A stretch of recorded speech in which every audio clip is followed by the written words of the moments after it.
गोलू एक छोटे से गांव में रहता था। उसका एक अलग ही दुनिया में रहना उसके लिए सबसे अच्छा था। उसका सबसे प्रिय समय था जब वो अपने स्कूल के बाद अपने दोस्त राहुल के साथ खेलता था। लेकिन गोलू में एक अलग ही शौक था। वो ड्राइंग करना बहुत पसंद करता था। उसके पास एक पुरानी पेंसिल थी जिसके साथ वो अपने सपनों को कागज पर उतार लेता था। एक दिन गोलू अपने पुराने एटिक में चला गया और वहां उसने एक डस्टेड और पुराने डब्बे को खोला। उसमें एक चमकदार पेंसिल थी जिसके ऊपर मैजिक पेंसिल लिखा हुआ था। गोलू ने सोचा, ये तो कुछ अजीब है, लेकिन वो उससे उठाकर अपनी ड्राइंग की प्रैक्टिस के लिए ले आया। जब गोलू ने उस मैजिक पेंसिल से अपनी ड्राइंग की शुरुआत की तो उससे सरप्राइज हुआ। जो भी वो कागज पर ड्रॉ करता वो चीजें असल जिंदगी में भी हो जाती थी। उसने एक पेड़ ड्रॉ किया और पेड़ असल में उसके आगे खड़ा हो गया। फिर उसने एक हेलीकॉप्टर बनाया और हेलीकॉप्टर असल में स्काई में उड़ने लगी। गोलू ने अपनी मैजिक पेंसिल से बहुत सी चीजें बनाई, चॉकलेट्स, टॉयज और भी काय कुछ। लेकिन एक दिन उसने अपने दोस्त राहुल के लिए कुछ स्पेशल बनाया, एक जादुई झूला। राहुल ने झूला पर बैठकर जादू की करोन में सफर किया और वो दोनों दोस्त एक अनोखी दुनिया में चले गए। इस कहानी में गोलू और उसकी मैजिक पेंसिल के साथ होने वाले जादू के पलों की कहानी है, जो बच्चों के लिए एक अद्भुत और रंगीन कहानी होती है।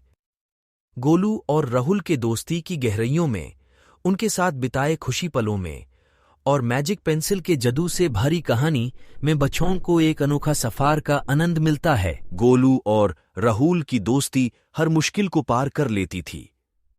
एक दिन उन दोनों ने सोचा कि वो एक समुंदर पर कर सकते हैं।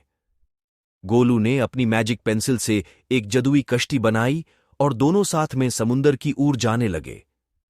समुंदर में उन्हें कई सुंदर जीव जंतुओं का दर्शन हुआ और वो दोनों उन जीवों के साथ मस्ती करने लगे। गोलू और राहुल ने राजकुमारी से बात की और उनसे दोस्ती की।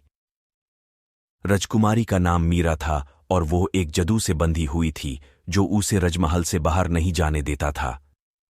गोलू ने सोचा कि वो मीरा की मदद करेगा और उसने अपनी मैजिक पेंसिल से एक जादू की चाबी बनाई जिससे मीरा राजमहल से बाहर जा सकती थी। मीरा, गोलू और राहुल साथ में निकले और एक अनोखा सफर शुरू किया। उन्होंने जादू की चाबी का इस्तेमाल करके कई जादुई स्थल और जादू से भरे जहां देखे। हर रोज एक नया सफर, एक नई कहानी।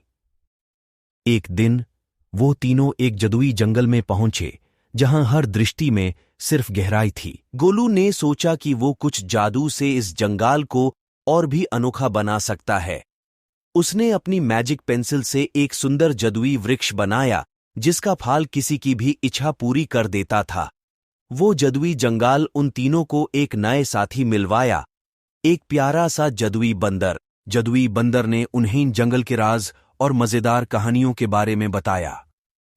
गोलू, राहुल, मीरा और जादुई बंदर ने मिलकर एक नया दुनिया खोला जहां जादू और सहेलियों का रंग था। लेकिन जैसे जैसे वक्त बीतता गया, गोलू, राहुल और मीरा ने अपनी दोस्ती और जादू से भरी कहानियों के साथ साथ अपने घर वापस जाने का फैसला किया। गोलू ने अपनी मैजिक पेंसिल वापस डब्बे में रखा, लेकिन उसने प्रॉमिस किया कि कभी भी जरूरत पड़ने पर वो उससे फिर से निकल लेगा। वो तीनों लौटकर अपने गांव में आए, लेकिन उनके मन में वही अनोखी कहानियों और जादू के पल हमेशा बानी रहे। वो तीनों लौटकर अपने गांव में आए, लेकिन उनके मन में वही अनोखी कहानियों और जादू के पल हमेशा बनी रहे। उनकी दोस्ती और उनके साथ बिताए पलों ने उनके जिंदगी को हमेशा के लिए अमर बनाया। गोलू और उसकी मैजिक पेंसिल की कहानी बच्चों के लिए एक सीखने और सपनों को हकीकत बनाने का संदेश लेकर आती है। यह दिखाता है कि दोस्ती, साहस और जादू के साथ कुछ भी मुमकिन है।